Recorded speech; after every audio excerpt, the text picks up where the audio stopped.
इस वक्त biofloc technology Pakistan के चारों सूबों में चल रही है और ख़ास तौर पर पंजाब और पंजाब के बाद जो सिंध है वहाँ इसके ऊपर सबसे ज़्यादा काम हो रहा है। और सिंध से हमारे साथ इस वक्त अनीस मर्चेंट मौजूद हैं। उनसे पूछते हैं कि सूबा सिंध में जो किसानों का रुझान है बायोफ्लॉक टेक्नोलॉजी तरफ वो कितना है और कितने टैंक लग रहे हैं इस वक्त सिंध में और बाकी जो इस्लाह है वहाँ। मछलियों का परवरिश का बहुत ज़्यादा आजकल रुझान बढ़ता जा रहा है। ख़ास तौर से हमारे सिंध में हमने कई जगह नवाबशाह, हैदराबाद, घारो और कराची में हमने कई फ़िश टैंक लगाए हैं जिससे लोग अपनी आमदन अब अच्छी आमदन पैदा कर रहे हैं और अपना वो अच्छा गुजर बसर करते हैं। तो डॉक्टर रईस अहमद ने ये 4 साल पहले शुरू किया था। तो मैं चूँकि रिटायर्ड आदमी हूँ तो मैंने फलाई कामों में अपना दिल लगाया हुआ था और अपनी मसरूफियत ढूंढी हुई थी।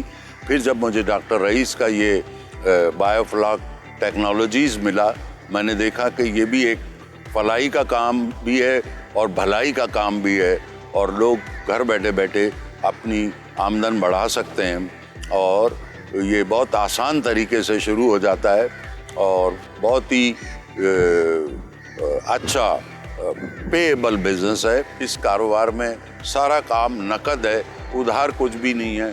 जैसे ही आपकी फसल तैयार होती है, क्रॉप तैयार होती है, आप फ़ोन करेंगे, वो आ जाएगा मछली का एजेंट, वो आपसे आके घर से उठा लेगा और उसी वक्त कैश पैसे दे देगा। तो मैं समझता हूँ कि तमाम लोगों को चाहिए कि वो मछली की परवरिश की तरफ सोचे और इस तरफ आएँ और अपनी आमदन को बढ़ाएं और अपना ज़र मुबादला कमाने में मुल्क के लिए मावनत करें ताकि मुल्क हमारा तरक्की करे और ज़र मुबादला ज़्यादा से ज़्यादा आए।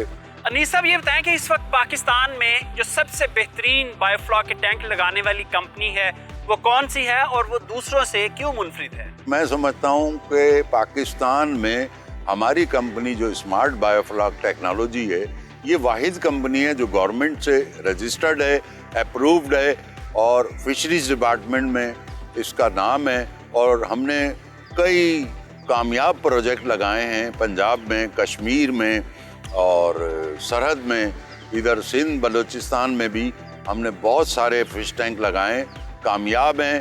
आप किसी से भी मालूम कर सकते हैं।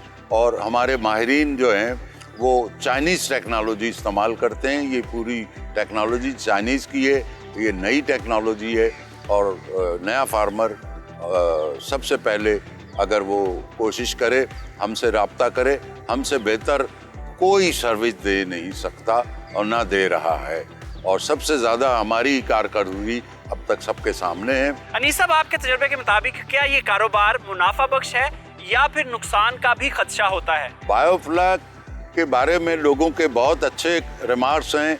अब तक हमने कोई 200-250 टैंक लगा दिए हैं पाकिस्तान में और सभी लोग बड़े खुश हैं और उनकी आमदन शुरू हो गई है और बड़े आराम से वो इसको चला रहे हैं। और मैं समझता हूँ कि ये कामयाबी जो है तकरीबन आप समझ लें कि 95% कामयाब है अब तक।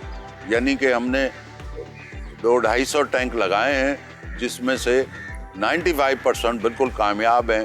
कुछ 5% लोग अपनी ज़ाती किसी वजह से उनको देखभाल नहीं कर सके या उनको मुलाजिम में असर नहीं आया या उन्होंने ज़्यादातर उसमें उनकी वो है नेग्लिजेंसी है कि उनके टैंक ख़राब हो गए। अदरवाइज़ कोई मसला नहीं है इसमें। 95% कामयाब कारोबार है। अच्छा अनीस साहब आप अरसा 2 साल से बायोफ्लॉक में काम कर रहे हैं, ये बताएं कि जो छोटे से छोटा यूनिट है वो कितना होना चाहिए कि किसानों को नुकसान भी ना हो और फ़ायदा भी हो उसका? बायोफ्लॉक का छोटे से छोटा जो है वो 15 फीट डायमीटर का टैंक होता है और ये एक टैंक तो आपके घर के सहन में भी छोटी सी जगह पे लग सकता है। और मैंने जैसा पहले बताया कि अगर कारोबार शुरू करना है तो हम उनको मशवरा देते हैं कि कम से कम 4 टैंक से शुरू करें ताकि आपको फी टैंक 25,000 रुपये महीना एवरेज बनती है। तो 4 टैंक से 1 लाख रुपए महीना आप बचत कर सकते हैं ये आपका मुनाफा होगा। जी अनीस साहब, आपके वक्त का बहुत शुक्रिया।